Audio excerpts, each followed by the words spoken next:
Mapagpalang araw po, nandito po tayo sa tahanan ni Kuya Ador sa Barangay 94, Sonit, Distrito Tondo, Manila upang magbahagi ng mabuting balita o salita ng Diyos.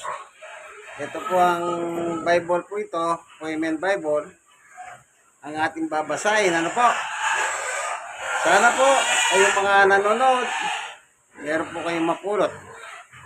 Bago tayo papalawat sa ating pag-aaral, tayo muna po ay mananalangin upang hingin natin ang tulong at patnubay ng Diyos upang siyang magturo at magbukas ng puso natin at kaisipan. Salamat po, Panginoong Diyos. Minsan pa kami po'y dumudulog sa luklukan ng iyong biyaya ni Kuya Ador upang patnubayan kami sa pagbubulay ng iyong salita. Salamat po sa ngalan ni Jesus. Amen. Tayo po, bakit tayo gumagamit ng Biblia? Napakahalaga na po.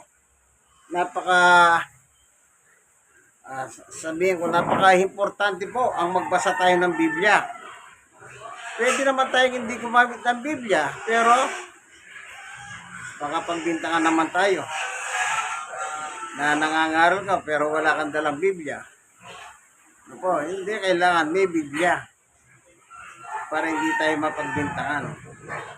Po. Kaya nga may dala tayo, siyang ating babasahin. Dito po sa Bible, lalo na po ngayon, malapit na yung Pasko, tinatawag nilang Pasko. Dito sa sulat ni Propeta Isaias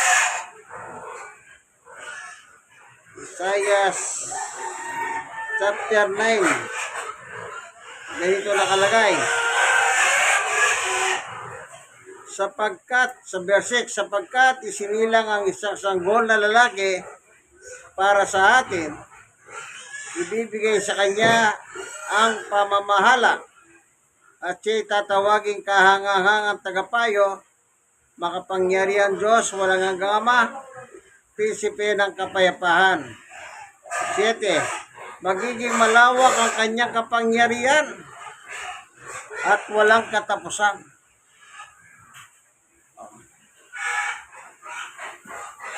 Kapayapaan ang ipagkakaloob sa trono ni David at sa kanyang kaharian. Itatatag niya ito at pamamahalan na may katarungan at katwiran mula ngayon magpakailanman. Isasagawa ito ni Yahweh na makapangyarihan sa lahat. Ito po ay ula. Itong sulat na ito, may nakasulat dito, ito, sa pasimula. Ang pamagat ng aklat na ito ay kinuha sa pangalan ng isang dakilang propeta na naninira sa Jerusalem noong uling bahagi ng ika-8 siglo BC. Ika-8 siglo. Pag sinabing BC, before Christ. Before Christ, may ula na. At ang binasa natin ay ula. Ano yung ula sa binasa natin? Sa 9:6, ang sabi niya, sapagkat isisilang ang isang sanggol na lalaki para sa atin, ibibigay sa kanyang pamamahala, at siya ang tatawaging kahangahangang tagapayo, makapangyarihan Diyos, walang hanggang Ama at prinsipe ng kapayapaan. Yun ay ula. Anong sabi? Isisilang. Ngayon, punta tayo sa bagong tipan. Yung ula naganap sa bagong tipan. Basahin po natin sa libro ng San Lucas. Ito po sa San Lucas chapter 2 verse 8. Doon ay may mga pastol na nasa parang at nagbabantay ng kanilang mga tupa ng gabing iyon. At tumayo sa harapan nila ang isang anghel ng Panginoon at nagliwanag sa kapaligiran nila ang kalwalatian ng Panginoon. Ganun na nga lamang ang kanilang pagkatakot. 10. Ngunit sinabi sa kanila ng anghel, huwag kayong matakot. Ako may dalang magandang balita para sa inyo na magdudulot ng malaking kagalakan sa lahat ng tao. 11. Tama. Isinilang sa inyo ngayon sa bayan ni David ang tagapagligtas, ang Kristong Panginoon. 12. At ito ang inyong palatandaan, matatagpuan ninyo ang isang sanggol na nababalot ng lampin at nakahiga sa isang sabsaban. Yan. At biglang lumitaw kasama ng anghel ang isang malaking ukbo ng mga anghel sa kalangitan. Sila'y nagpupuri sa Diyos at tumaawit. 14. Papuri sa Diyos sa kaitaasan at sa lupa ay kapayapaan sa mga taong kinalulugdan niya. 15. Na makaalis na nga ang anghel pabalik sa lupa ay pabalik sa langit, ang mga pastor ay nag-usap-usap, tayo na sa Bethlehem. Tignan natin ang pangyayari ito na ibinalita sa atin ng Panginoon. 16. Nagmamadali sila pumunta roon at tatagpuan nila sina Maria at Jose at naroon ang sanggol na nakahiga sa sabsaban. 17. Nang makita ng mga pastor ang sanggol, isinalaysay nila ang sinabi ng anghel tungkol dito. 18. Na mga ang lahat na nakarinig sa sinabi ng mga pastor. 19. Tinandaan ito ni Maria ang mga bagay nito ay ito'y kanyang pinagbulay-bulay. 20. Umalis ang mga pastor na nagpupuri sa Diyos at nagpapahayag ng kanyang kadakilaan dahil sa lahat ng narinig nila at nakita ayon sa sinabi sa kanila ng anghel. So yung ula, nakita nila, isang bata isisilang sa sabsaban. Sino yun? Wala pong iba kundi ang ating Panginoong Jesucristo. Doon po pinanganak ang hari sa isang sabsaban kung saan doon po yung kulungan ng mga ayop noon. Na kung saan ang nakasaksi ang mga pastol tupa ng gabing yahon. Namamastol sila at nagpakita po ang anghel ng Panginoon at nagliwanag sa kanilang kapaligiran at sila ay natakot. Kaya at timano, sinabihan sila ng anghel na huwag kayong matakot. Kasi may maganda akong dalang balita sa inyo na isinilang ngayon. Sinong isinilang ngayon sa panahon na yon? Wala pong iba kundi ang ating Panginoong Jesucristo, ang tagapagligtas ng buong mundo. Dito po sa 1,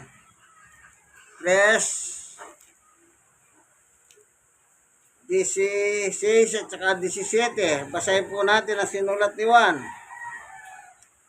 Sapagkat gayon na lamang ang pag-ibig ng Diyos sa sangkatawan, kaya binigay niya ang kanyang kaisisang anak. Si Jesus po yun. Upang sino man sumampalataya sa kanya, hindi mapahamak, kundi magkaroon ng buhay na walang hanggan. 17. Isinugo ng Diyos ang kanyang anak, si Jesus, hindi upang atulan ng parusa ang sanlibutan ng mga tao, kundi upang iligtas ito sa pamamagitan niya. Ang ipinanganak po ni Maria ay tagapagligtas. At ang iniligtas niya po ay walang iba kundi tayong mga tao. Bakit kailangan pa tayong iligtas? Hindi po ba tayo mga ligtas? Hindi po. Ang sabi ni Apostol Pablo, tayo pong mga tao, ito po ang kalagayan natin sa harap ng Diyos. Sapagkat ang lahat ay nagkasala at walang sino man nakahabot sa kalwalatian ng Diyos. Walang nakahabot kahit isa. Bakit po? Dito pa rin talatang ito sa 3:10 naman. Ayon sa nasusulat, walang matwid, wala kahit isa. Sa 18, hindi sila marunong matakot sa Diyos. Yun po ang naging rason.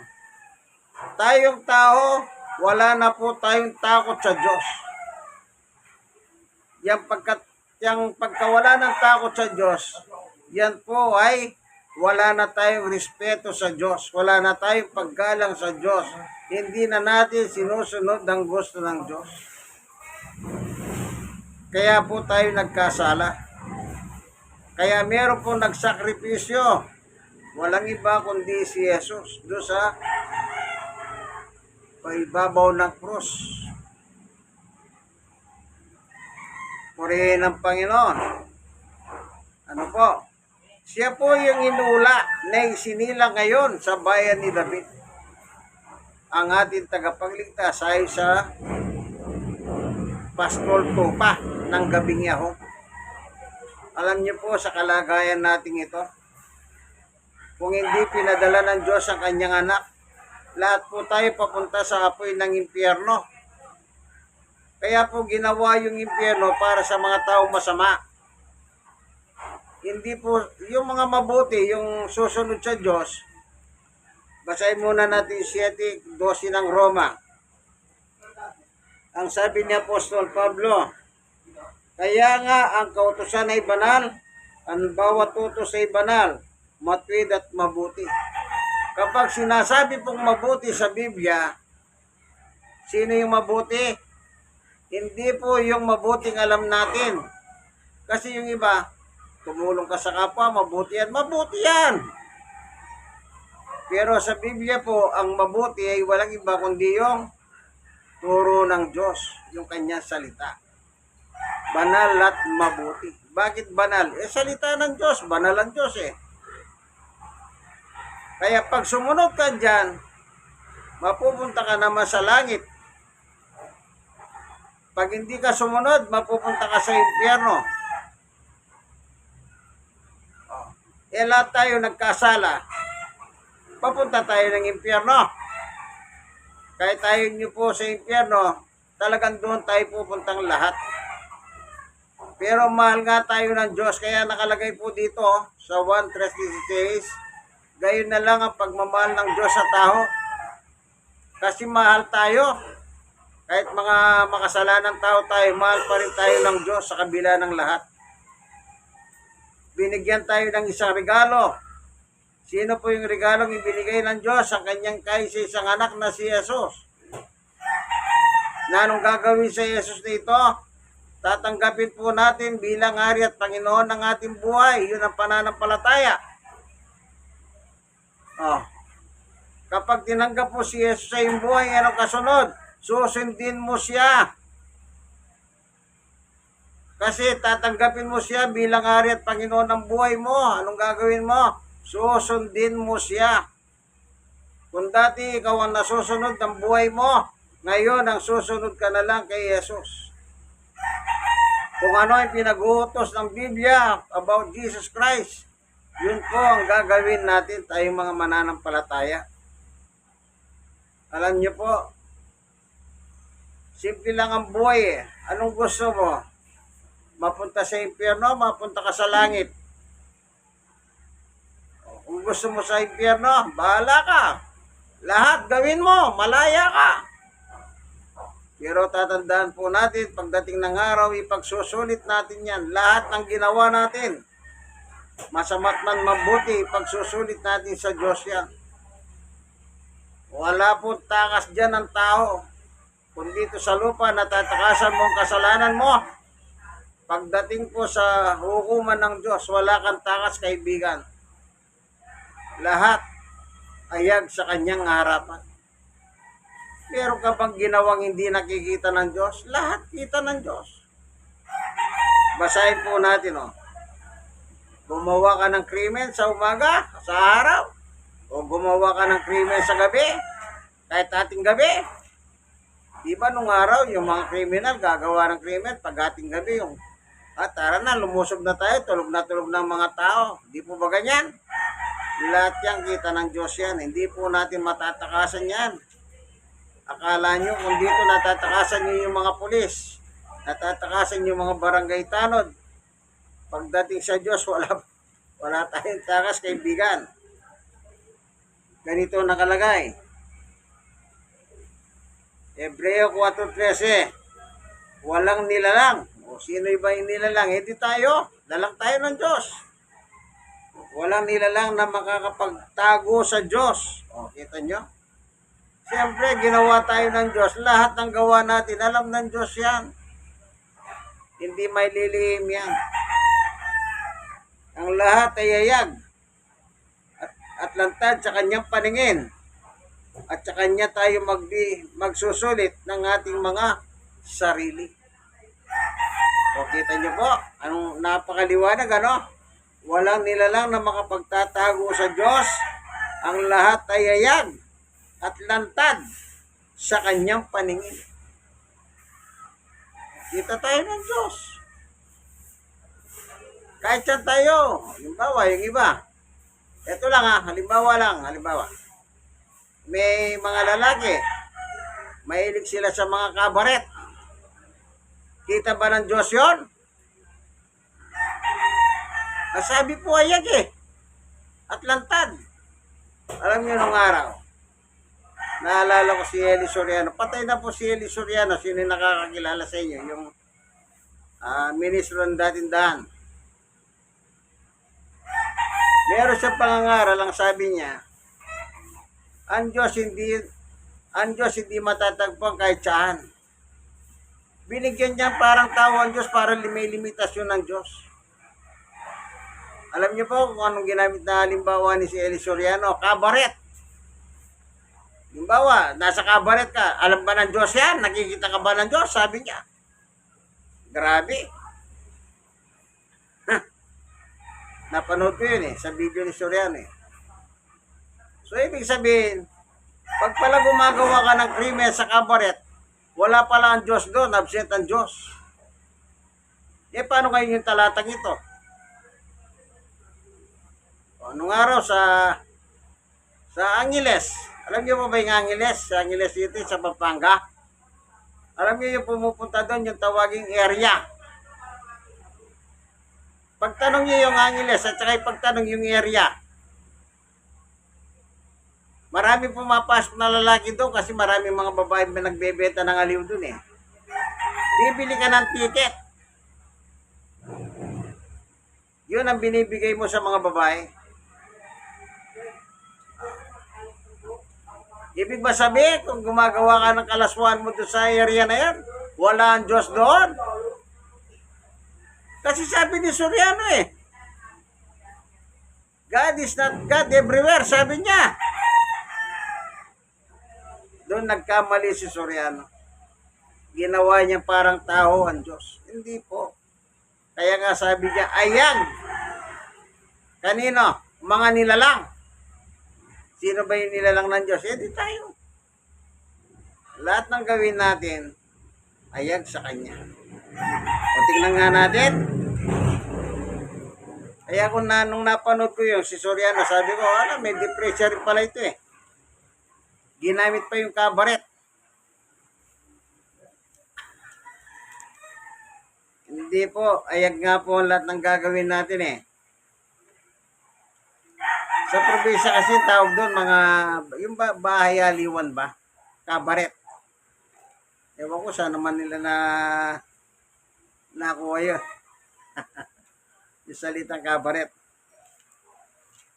Parang parang Kastila yun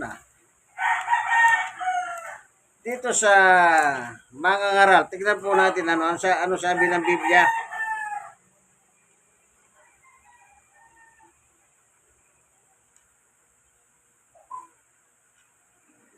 Para lang makita natin Ito. Ang sabi ng mga ngaral sa 12:13. Sa kabila ng lahat ng ito, isa lamang ang aking masasabi, matakot ka sa Diyos at sundin mo ang kanyang mga utos, sapagkat ito ang buong katungkulan ng tao. 14. Lahat ng gawin natin, gawin natin. Lahat daw. Ibig sabihin, gawin mo man sa araw, gawin mo man sa gabi, basta ginawa mo. Lahat ng gawin natin ay agman o lihim, mabuti man na masama ay pagsusulit natin sa Diyos. Kita nyo? Kaya nagkamali si Soriano dyan. God is not everywhere. Hindi po, ang Diyos ay nasa lahat ng dako. Tandaan niyo yan. Siya may lang sa atin. Lahat ng gawa natin. Alam niya lahat. Alam niya. Kaya nga Diyos siya eh. Almighty God nga eh. Kaya ipinadala po ang isang Yesus pinanganak upang siya po ang magligtas sa mga kasalanan natin. Tandaan natin kaibigan, lahat po tayo nagkasala ayon sa Biblia. Walang matuwid, wala kahit isa. Bakit? Walang takot sa Diyos. Yan ang problema, nawala yung takot natin sa Diyos, kaya tayo, para tayong mistulang mga, anong tawag doon? Yung naisip ko iba eh, para tayong nahuhulol eh. Ganyan tayo. Kaya tayo nagkasala. Pero salamat na lang sa Diyos. Meron siya pinadalang isang Yesus na tagapagligtas natin kaibigan. Panahon na po. Isuko po natin ang buhay natin kay Yesus. Kung ayaw nyo pong mapunta sa impyerno, isuko po nyo ang buhay kay Yesus. Sabi ko nga po, lahat tayo patungong impyerno. Hindi natin kayang pigilan yan, kaibigan. Ang impyerno, meron na pong nakagawa. Ito, panghuli, babasahin ko. Gumawa ba ng impyerno ang Diyos? Oh, wala pa nga tayo eh. Isipin niyo po, wala pa tao, may impyerno na. Ito. Sa chapter 25, dito po sa 41, sasabihin naman niya sa mga nasa kaliwa, lumayo kayo sa harapan ko, kayong mga isinumpa. Doon kayo sa apoy na di namamatay, na inihanda para sa dyablo at sa kanyang mga kampon. Inihanda. Ibig sabihin, wala pa tayo pala. Meron nang inihanda ang Diyos na apoy na di namamatay. Impyerno.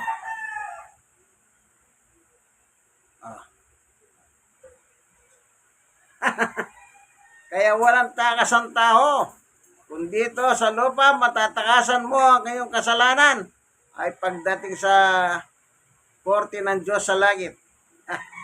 Kagaya na nangyayari ngayon sa panahon natin. Nakaw dito, nakaw doon. Tinatanggi pa. Bahala sila. Itanggi na nilang itanggi. Yung ninanakaw nila sa kaban ng bayan. Mabigat yan. Kaya ang dami naghihirap mga Pilipino. Yung pera para sa kanila. Mali-maleta.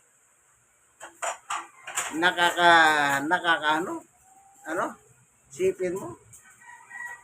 Isa ka lang